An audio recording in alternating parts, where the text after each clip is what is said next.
Muy bien, llegamos a la última clase de homilética, la clase final, y en esta oportunidad vamos a ver distintos modelos de sermón. Ya vimos más o menos cómo se prepara un bosquejo, así que ahora lo que vamos a ver son distintos modelos de sermón. El modelo más conocido quizás de sermón es el sermón textual. ¿Qué es un sermón textual? En un sermón textual uno elige primeramente el texto que va a predicar y luego va explicando cada una de las frases o cada uno de los versos que ha leído.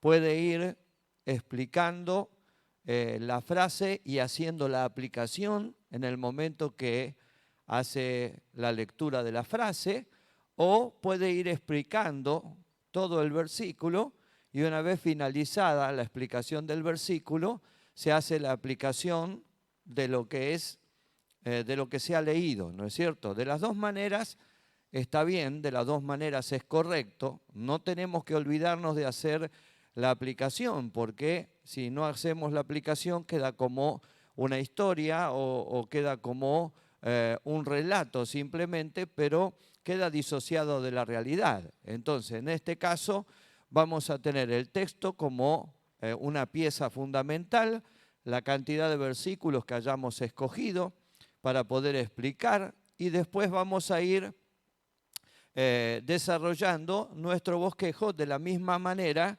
que lo hicimos con los demás. Primero va a haber una introducción. En esa introducción nosotros vamos a usar una anécdota, una historia, algo que haya pasado en la semana, una noticia importante, una fábula, un cuento, una película, algo que nos sirva para introducir a las personas, a los oyentes, en lo que es el mensaje, y luego vamos a empezar a desarrollar entonces verso por verso o frase por frase y vamos a ir aplicando. Vuelvo a insistir que la aplicación la podemos hacer directamente después de cada frase que leemos o luego de haber leído todo el texto, podemos ir aplicando paulatinamente el concepto que queremos desarrollar de la palabra del Señor. Es fundamental que hagamos la aplicación. Luego de esto hacemos una conclusión que es una breve reseña en 2 palabras de lo que hemos leído. También puede usarse una anécdota, una fábula, un testimonio. No tenemos que abusar de las herramientas, ¿sí? Las herramientas son simplemente herramientas, pero no tenemos que abusar de ellos. La excesiva cantidad de fábulas, de anécdotas o de testimonios en un mensaje terminan desdibujándolo al mensaje y haciendo que el oyente pierda de vista qué fue lo que le predicamos, ¿no es cierto?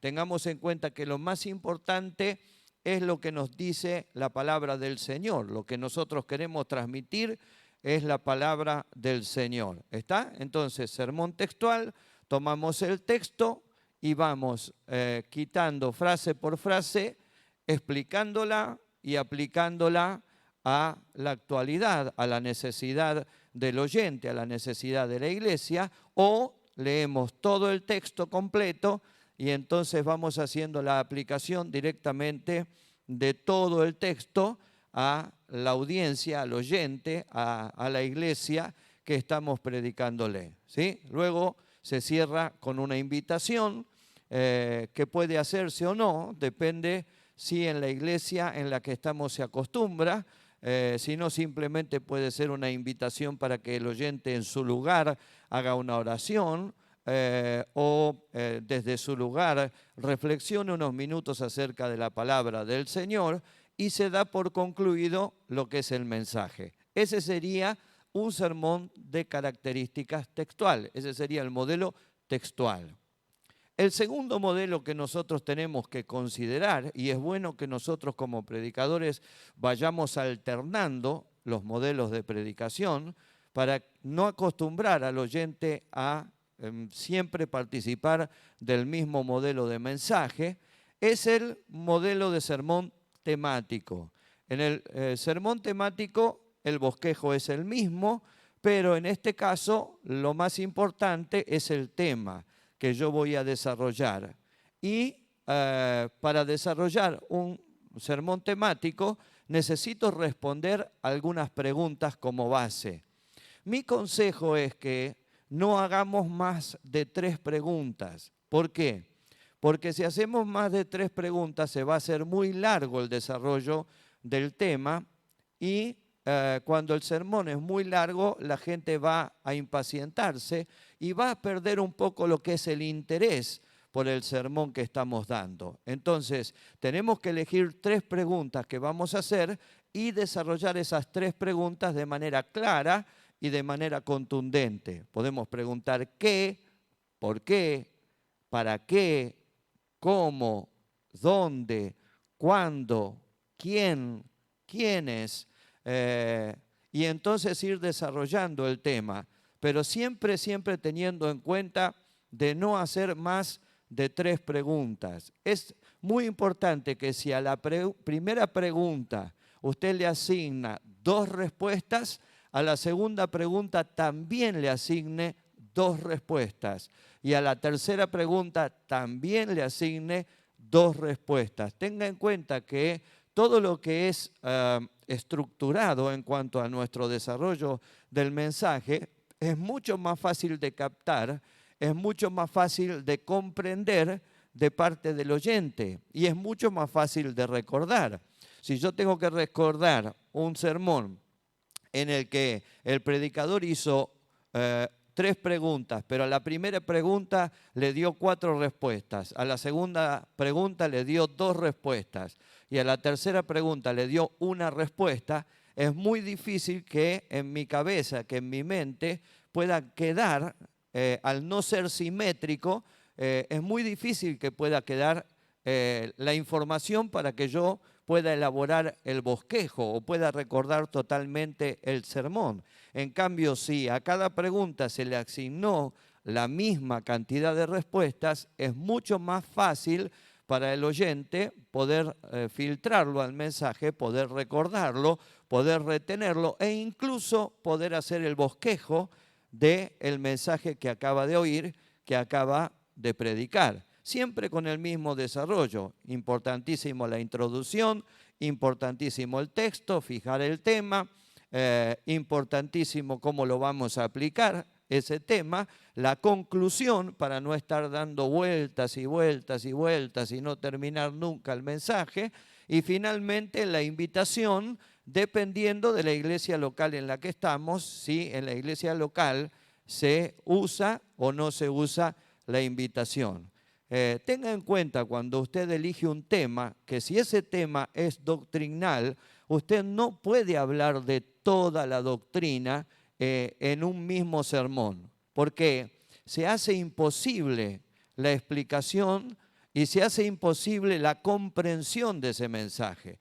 Si usted, por ejemplo, elige la doctrina de la sanidad divina, usted no puede explicar sanidad preventiva, sanidad sobrenatural, sanidad física, no lo puede explicar todo en un solo sermón, ¿sí? Porque es imposible de poder explicar y es imposible de poder comprender. Tiene que elegir una área del tema para poder desarrollar y a esa área del tema hacerle preguntas, ¿sí? ¿Qué es la sanidad?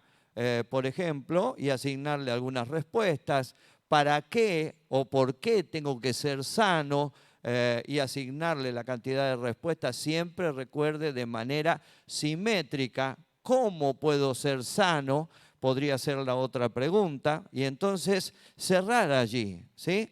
A veces me he encontrado con hermanos que hacen de una prédica lo que sería un estudio bíblico. Y es imposible que el oyente lo pueda entender, ¿sí? Y es imposible que el predicador pueda cerrar un tema tan amplio, una doctrina tan amplia como la gracia o la sanidad o el juicio o los atributos de Dios en un solo mensaje. Se hace imposible que uno lo pueda predicar. Entonces uno tiene que elegir un área de la doctrina que quiere predicar y a esa área hacerle preguntas y asignarle respuestas, ¿sí? Me he encontrado con hermanos que dicen, pastor, le faltó decir esto.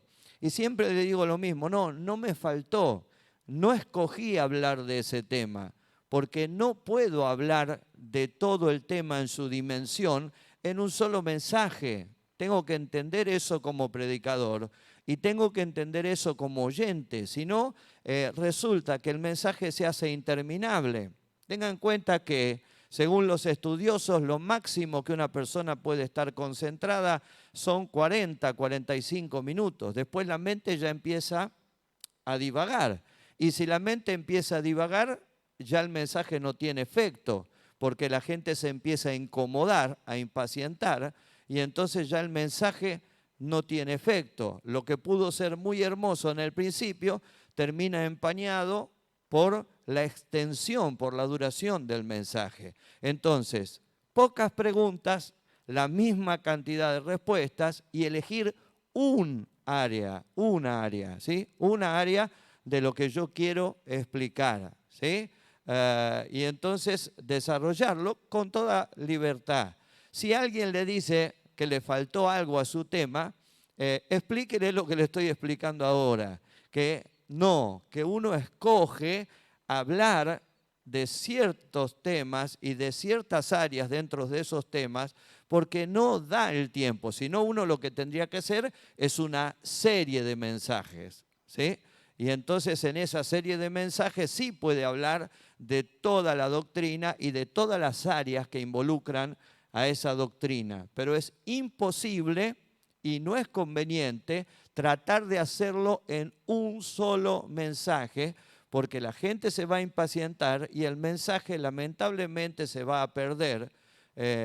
Lamentablemente la gente lo va a descartar sin poder recibir lo que el Señor ha puesto en nuestros corazones. Entonces, mensaje temático, elegimos un tema.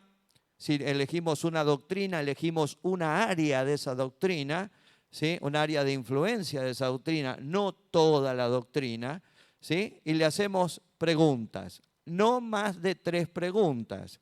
Y a cada pregunta le asignamos la misma cantidad de respuestas para que sea un mensaje bien simétrico y la gente lo pueda comprender, lo pueda captar, lo pueda asimilar. Muy bien. El tercer modelo de sermón que nosotros tenemos es un sermón descriptivo. ¿De qué trata un sermón descriptivo? Un sermón descriptivo es cuando nosotros tomamos un animalito que figura en la palabra del Señor, miramos sus virtudes, miramos la forma en la que vive, la forma en la que se mueve, y vamos aplicando verdades espirituales a través de lo que observamos de ese pequeño animal, que puede ser, muchas veces en la Biblia se habla del águila, otras veces se habla de la paloma, otras veces se habla del león, Jesús habló de la serpiente. Bueno, hay muchos animalitos que nosotros podemos tomar. El ciervo, como por ejemplo cuando menciona el Salmo 42, ¿no? Como el ciervo brama, y hablar acerca del bramido del ciervo, de la conducta del ciervo, para poder después aplicar a verdades espirituales lo que es la conducta, lo que es la forma de vida de este animal, ¿no es cierto? Tratando ahí sí de no dejar ningún detalle a un costado y tratando de que la ilustración sea clara para que los hermanos la puedan absorber, ¿no es cierto? Tomamos entonces un animal que figura en la palabra del Señor y a cada conducta, a cada detalle que nosotros encontremos en la vida de ese animal, le asignamos una verdad espiritual y lo aplicamos a la vida espiritual de la iglesia.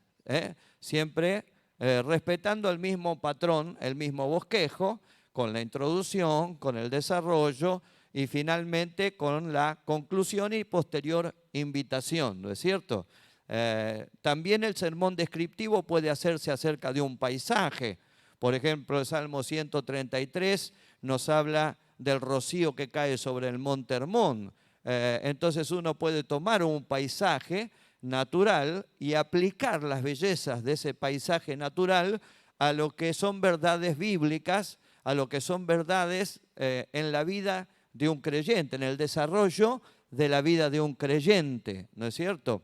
Esto es muy lindo, quizás no sea muy fácil de hacer, pero es una tarea que como predicadores tenemos que desarrollar, tenemos que tener en cuenta para darle variedad a nuestro mensaje y que la gente pueda disfrutar de algo distinto, de algo diferente. Entonces, sermón descriptivo, se toma un animal o se toma un paisaje y se sacan verdades de lo que es ese animal o de lo que es ese paisaje y se aplican a verdades espirituales de la iglesia o de la vida de un cristiano en particular, ¿sí? Se hace la aplicación, la conclusión y finalmente, si la iglesia lo permite, la invitación. Es un sermón muy lindo, muy llamativo. Recuerdo un sermón hace muchos años de la momia, ¿sí? Que predicó el pastor Pope, que tengo grabado en mi corazón, y él habló acerca de la momia y fue desarrollando allí verdades espirituales de la vida de José. José era la momia, obviamente, que trasladaron los hijos de Israel desde Egipto hacia la tierra prometida. Bueno, hay 1000 recursos dentro de la palabra del Señor que podemos usar para poder bendecir a la iglesia, para poder sorprender a la iglesia, para poder edificar gratamente al pueblo del Señor. Entonces tenemos hasta ahora sermón textual, sermón temático y sermón descriptivo. El cuarto modelo y último que voy a darles de sermón es el sermón histórico-biográfico. En el sermón histórico-biográfico nosotros lo que hacemos es tomar la vida de una persona o la biografía de una persona o de un pueblo y sacar verdades espirituales acerca de la historia de esa persona, de la historia de ese pueblo y aplicarlas a la vida de la iglesia, a la vida personal de cada cristiano. Uno puede sacar, por ejemplo, la historia de Benjamín y sacar verdades espirituales de su historia, la biografía de Jacob, o puede hacerlo acerca de Israel. Hace algunos años atrás lo hice con la tribu de Aser, cuyo último representante la Biblia menciona en el Evangelio de Lucas que fue Ana la que pudo ver con sus ojos la llegada del Salvador. Y entonces uno sigue toda la trayectoria de ese pueblo, toda la trayectoria de esa nación y va sacando verdades espirituales que quiere aplicarle a la iglesia, que quiere aplicarle a los oyentes, ¿sí? O la vida de una persona que puede elegir, Juan el Bautista, Josué, Moisés. Hay tantos personajes maravillosos en la Biblia, ¿no? José, el apóstol Pablo mismo.